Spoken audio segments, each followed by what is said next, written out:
أعوذ بالله من الشيطان الرجيم. بسم الله الرحمن الرحيم. وتوبوا إلى الله جميعا أيها المؤمنون لعلكم تفلحون. سبحان ربك رب العزة عما يصفون وسلام على المرسلين والحمد لله رب العالمين. آج کی اس مجلس میں ایک نہایت اہم مسئلے کی وضاحت کی جا رہی ہے. انسان کی زندگی میں کبھی خوف تو کبھی امید، کبھی خوشی تو کبھی غمی انسان کے ساتھ لگی ہوئی ہے. دنیا بھر کے مسلمان جن حالات سے گزر رہے ہیں، ہم دیکھ رہے ہیں کہ مسلمان آزمائش میں ہیں. کہیں سفر میں نکلتے ہیں تو ڈرے سہمے نکلتے ہیں، گھر میں رہتے ہیں تو اچانک حالات بدل جاتے ہیں اور خوف کا ماحول سماج میں طاری ہوتا ہے. اسلام ایک ایسا دین ہے جو ہر چیز کے بارے میں ہمیں سمجھاتا ہے. آج ہم یہ سمجھیں گے کہ جب دشمن کا ڈر بڑھ جائے تو کیا کرنا چاہیے، مسلمانوں کے درمیان خوف و ہراس بڑھ جائے تو کیا کرنا چاہیے. یہ جو خوف اور ہراس اور ڈر ہے یہ کئی قسم کا ہوتا ہے. کبھی تو دشمنان اسلام کا ڈر مسلمانوں پر ہوتا ہے، کیا کرنا چاہیے. کبھی تو خود انسان کی انفرادی زندگی میں کوئی انفرادی دشمن ہوتا ہے، ایک آدمی کا کوئی ایک دشمن ہوتا ہے. یہ دنیا صرف دوستوں والی نہیں ہے، یہ دنیا نفرتوں سے بھری ہوئی.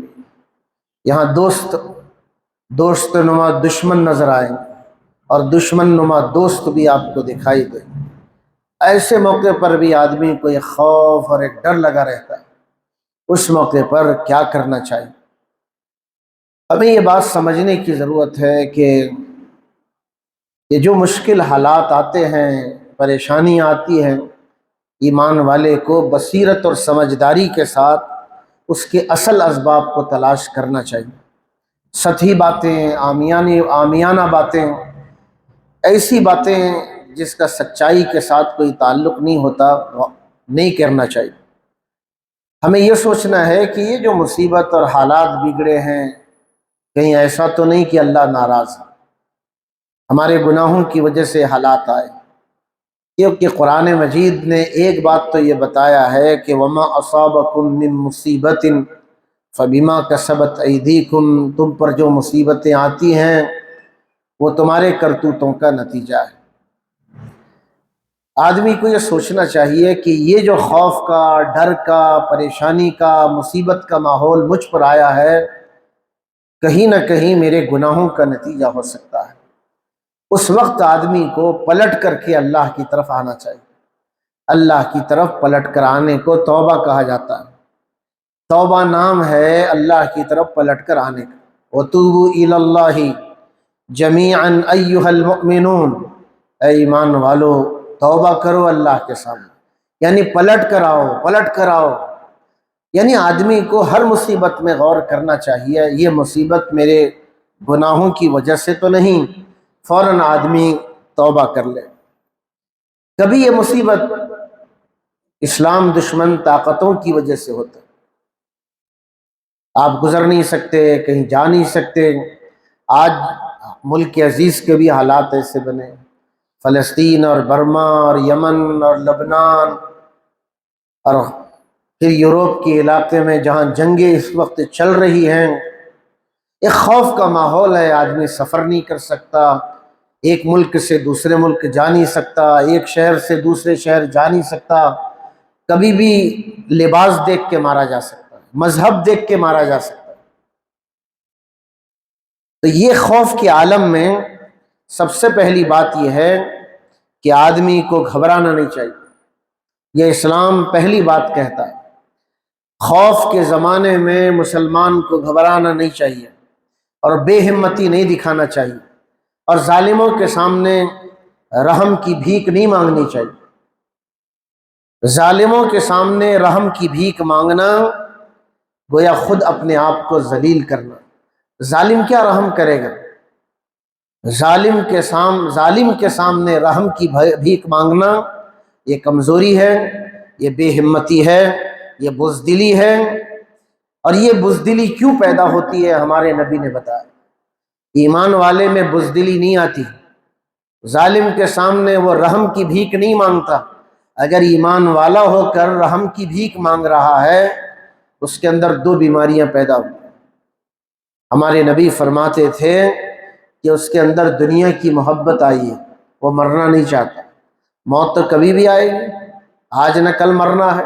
حق کے ساتھ آدمی مرے، جرأت کے ساتھ اس دنیا سے آدمی چلا جائے۔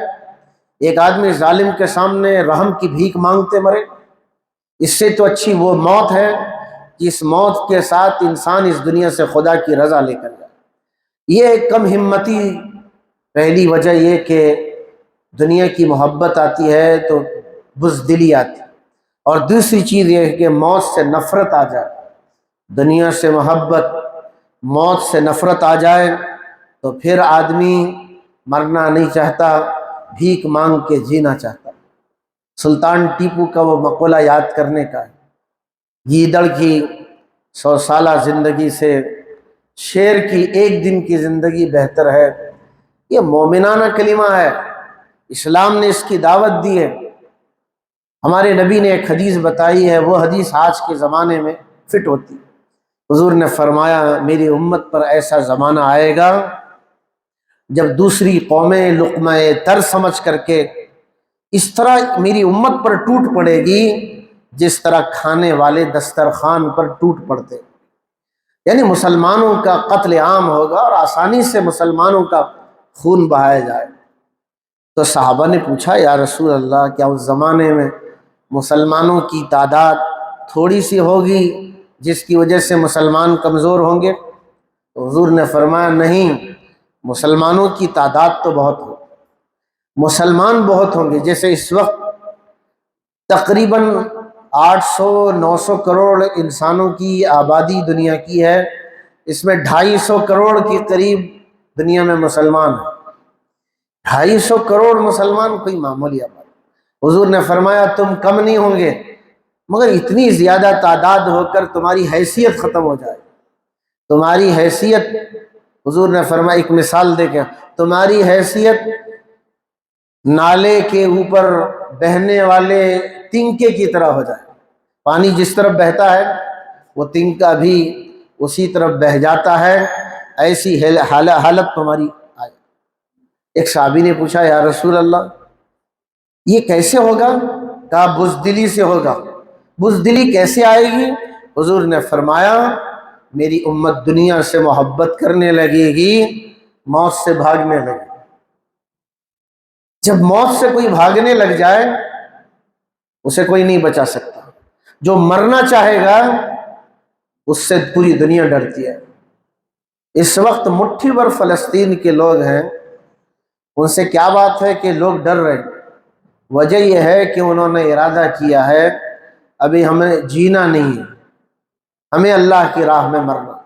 لوگ روز شہید ہوتے ہیں وہاں، اور 100 سال سے بچے، بوڑھے، بیمار، جوان، عورتیں، مرد روزانہ جنازے نکلتے ہیں۔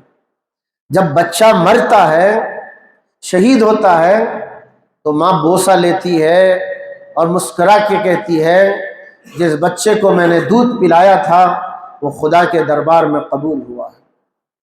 یہ تو ہمارے لیے کچھ اور نظر آتا ہے۔ تیسری چیز ہمیں یہ سمجھنا ہے کہ یہ حالات کب بگڑتے ہیں، اور یہ بزدلی جو پیدا ہوتی ہے امت میں کیوں پیدا ہوتی ہے، اس کی ختم کرنے کے لیے کیا کوشش کرنا۔ اگر امت مسلمہ میں ڈر کا ماحول پیدا ہونے لگ جائے، اسی لیے یاد رکھیں مسلمانوں کی تعداد اگر بڑھتی چلی جائے گی کہ مسلمانوں کو کیسے کنٹرول کیا جائے گا، باطل نے کیا پالیسی بنائی ہے۔ RSS پر کتابیں ہیں، اس کو پڑھنے کی ضرورت ہے۔ RSS نے مستقل پالیسی بنائی ہے کہ اگر اس ملک میں 50 کروڑ بھی مسلمان ہو جائیں ان کو کیسے کنٹرول کیا جائے گا۔ اسی لیے بھارت سے روزانہ پلین اسرائیل جاتا ہے، بڑے بڑے لیڈرز جاتے ہیں، وہ یہ جا کر یہ پوچھتے ہیں کہ اسرائیل والے اتنے مسلمان کنٹریز کے درمیان میں رہتے ہیں تو مسلمانوں کو کنٹرول کیسے کرتے؟ ایک ذریعہ ان کے کنٹرولنگ کا یہ ہے مسلمانوں میں خوف پیدا کیا جائے، ڈر کا ماحول پیدا کیا جائے۔ یہ جتنے ڈریں گے دبیں گے، اور جتنے دبیں گے آواز نہیں اٹھا سکے۔ اللہ کے نبی نے ہمیں 1400 برس پہلے بتایا کہ خوف کا ماحول جب اپنی سوسائٹی میں بڑھنے لگے کیا کرنا چاہیے۔ جب ہمارے اندر خوف کب آتا ہے؟ جب ہماری اجتماعیت ختم ہوتی، مسلمان منتشر جب ہوتے ہیں مسلمانوں میں خوف بڑھتا۔ ایسے زمانے میں مسلمانوں کو متحد ہونے کی کوشش کرنا چاہیے، ایسے زمانے میں اجتماعی مشوروں سے کام کرنا شروع کرنا چاہیے۔ ایک مسجد ہے، مسجد والے مل کر رہیں، ایک محلے والے ہیں، محلے والے مل کر رہیں، ایک شہر والے ہیں، جزوی اختلافات کو کم سے کم کریں، اپنے کاموں کو اجتماعی طریقے سے کرنے کی کوشش کریں۔ جب اجتماعیت بڑھتا ہے تو خود بخود قوم سے خوف ختم ہو جاتا ہے۔ ایک حدیث میں آپ کو سناتا ہوں جامع ترمذی کی، ہمارے نبی نے فرمایا جب تمہارے حکمراں اچھے ہوں، یہ پہلا جملہ، جب تمہارے مالدار سخی ہوں، فیاض ہوں، جب تمہارے اجتماعی معاملات مشورے سے طے ہوتے ہیں۔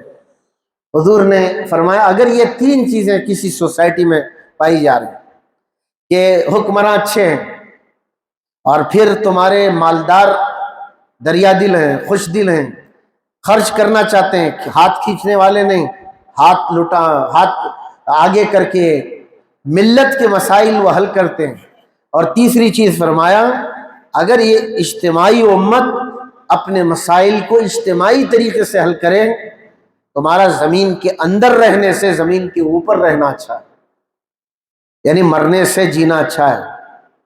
یہ بات حضور نے کہی ہے۔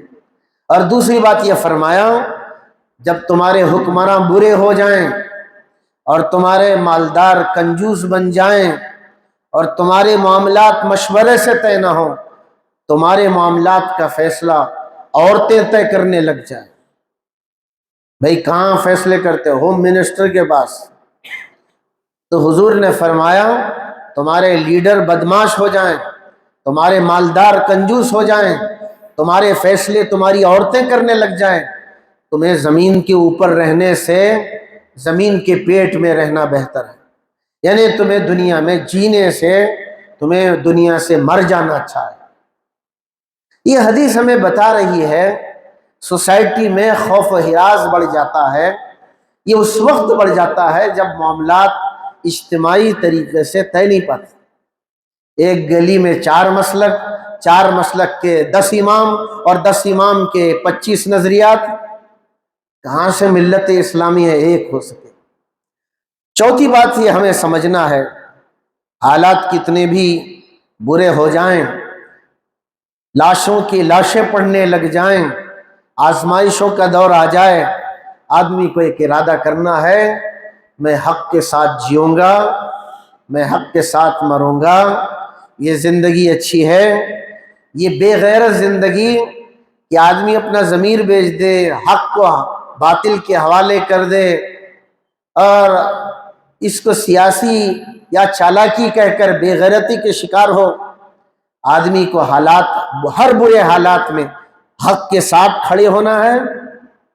موت آ جائے مسکرا کر گلے سے لگائیے اور استقبال کیجئے، مگر حق کا ساتھ کھڑے رہیے۔ ایک حدیث آپ اس موقع پر سمجھیں، ہمارے نبی صلی اللہ علیہ وسلم کی یہ حدیثیں آج کے پس منظر میں سمجھنے کی ضرورت ہے۔ حضور نے فرمایا اسلام کی چکی گردش میں ہے۔ چکی تو آپ سمجھتے ہیں، ہمارے زمانے کے بچے کیا سمجھیں؟ ایک زمانے میں گھر میں ہر چیز بنائی جاتی تھی، چکی خود چلائی جاتی تھی۔ حضور نے یہ مثال دے کے کہا چکی اسلام کی چل رہی ہے، پسنا پڑے گا۔ اسلام کی چکی گردش میں ہے، جدھر قرآن چلے گا ادھر تم چلنا۔ یہ پہلی بات حضور نے کہی۔ دوسری بات یہ کہی ہوشیار رہنا، قرآن اور اقتدار ان قریب الگ الگ ہونے والا ہے۔ یعنی قرآن کا نظام، حکومتوں کا نظام بالکل ان قریب الگ الگ ہونے والا ہے۔ پھر حضور نے فرمایا خبردار قرآن کو نہ چھوڑنا، آئندہ ایسے حکمراں آئیں گے جو تمہارے بارے میں فیصلہ کریں گے، اگر تم اپنے حکمرانوں کی بات مانو گے تو تم سیدھی راہ سے بھٹک جاؤ گے، اور اگر تم حکمرانوں کی نافرمانی کرو گے تو حکمراں تمہیں موت کے گھاٹ اتاریں گے۔ صحابہ نے یہ حدیث سن کر حضور سے پوچھا یا رسول اللہ، ایسے زمانے میں حکمراں کی بات مانیں گے تو گمراہ ہو جائیں گے، حکمراں کا انکار کریں گے تو موت کے گھاٹ اتار دیے، کریں تو کیا کریں؟ اللہ جزائے خیر دے صحابہ کو۔ انہوں نے ایک ایک بات حضور سے پوچھی تو حضور نے فرمایا کہ تم ویسا ہی کرو جیسے حضرت عیسیٰ علیہ السلام کے ساتھیوں نے کیا تھا۔ فرمایا حضرت عیسیٰ علیہ السلام کے ساتھیوں کو حق کی حمایت کے لیے آروں سے چیرا گیا، سولیوں پر لٹکایا گیا۔ خدا کی نافرمانی میں زندہ رہنے سے بہتر ہے آدمی خدا کی فرما برداری کرتے ہوئے جان دے دے۔ یہ حدیثیں ہمیں بتا رہی ہیں مشکل حالات جتنے بھی آ جائیں آدمی کو حق کی حمایت کے ساتھ رہنا ہے۔ پانچویں بات یہ ہے کہ اجتماعی بیماریاں بڑھ جائیں، اجتماعی جتنی بیماریاں بڑھ جائیں ہمارے اندر سوسائٹی میں، مثال کے طور پر غربت بڑھ جائے جس کی وجہ سے آدمی حق کی حمایت چھوڑ رہا ہے، خون ریزی عام ہو گئی ہے، خون ریزی بہت بڑھ رہی ہے اور آدمی ڈر کر کے اسلام چھوڑ رہا ہے، ایسے زمانے میں محنت کر کے ان بیماریوں کی علاج کی کوشش کرنا ہے۔ یعنی خوف و ہراس میں کیا کیا کرنا ہے وہ سب ہمارے نبی نے ہمیں بتا دیا۔ عبداللہ ابن عباس رضی اللہ عنہ فرماتے تھے کہ جس قوم میں خیانت عام ہو جاتی ہے اس قوم پر دشمن مسلط ہو جاتا ہے۔ یہ کس ریزن سے اللہ کے نبی نے بتایا؟ خیانت بڑھ گئی تو دشمن کا ڈر مسلط ہو گیا، زنا بڑھ گیا تو اس قوم میں موتیں کثرت سے ہوتی ہیں۔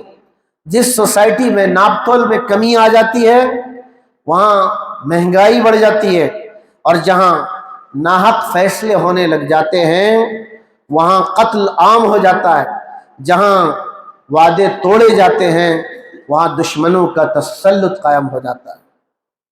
یہ بیماریاں ہیں، ان بیماریوں کو دور کرنے کی ہم سب کو کوشش کرنا پڑے۔ ان سب کے ساتھ ہمارے نبی نے یہ بھی بتایا کہ جب دشمن کا ڈر بڑھ جائے تو ایک دعا کا اہتمام کرنا۔ اس دعا کو امام ابو داؤد اور نسائی نے نقل کیا۔ جب ڈر لگنے لگ جائے، دشمن کا خطرہ بڑھ جائے، کیا کرنا چاہیے؟ یہ دعا، اللہم انا نجعلک فی نحورہم ونعوذ بک من شرورہم۔ اے اللہ ہم ان دشمنوں کے مقابلے میں تیری ہی حفاظت کو پکڑتے ہیں اور ان کے شرور و فتن سے بچنے کے لیے ہم تیری پناہ لیتے ہیں۔ جو آدمی اللہ کی حفاظت میں جاتا ہے اس کا کوئی بال بیکا نہیں کر سکتا۔ جسے اللہ بچانے پر آئے کوئی مٹا نہیں سکتا، جسے اللہ مٹانے پر آئے اسے کوئی بچا نہیں سکتا۔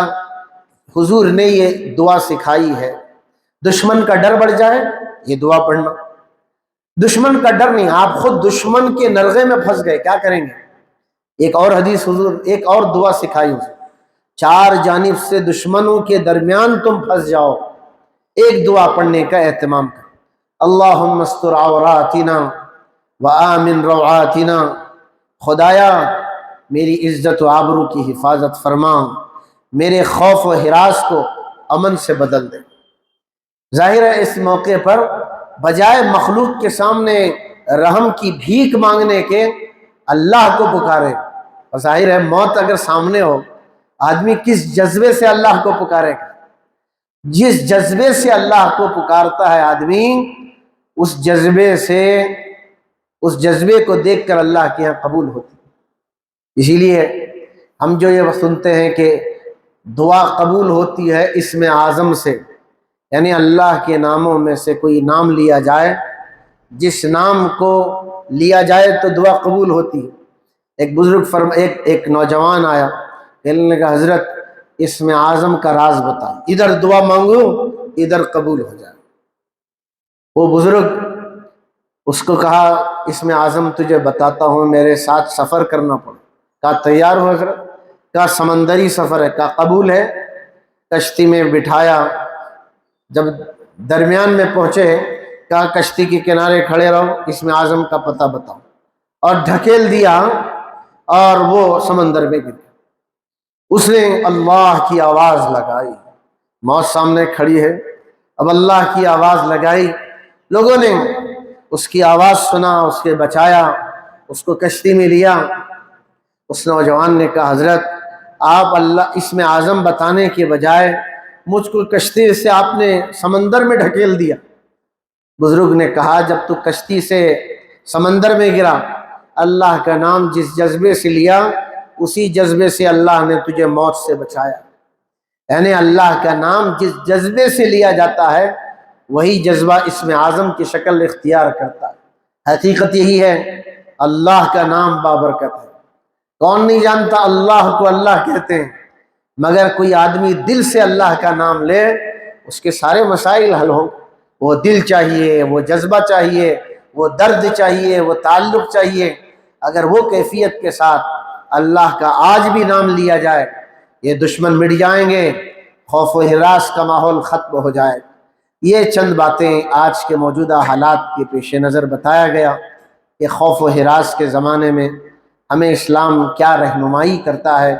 اللہ تعالی ہمیں سمجھنے کی توفیق عطا فرمائے۔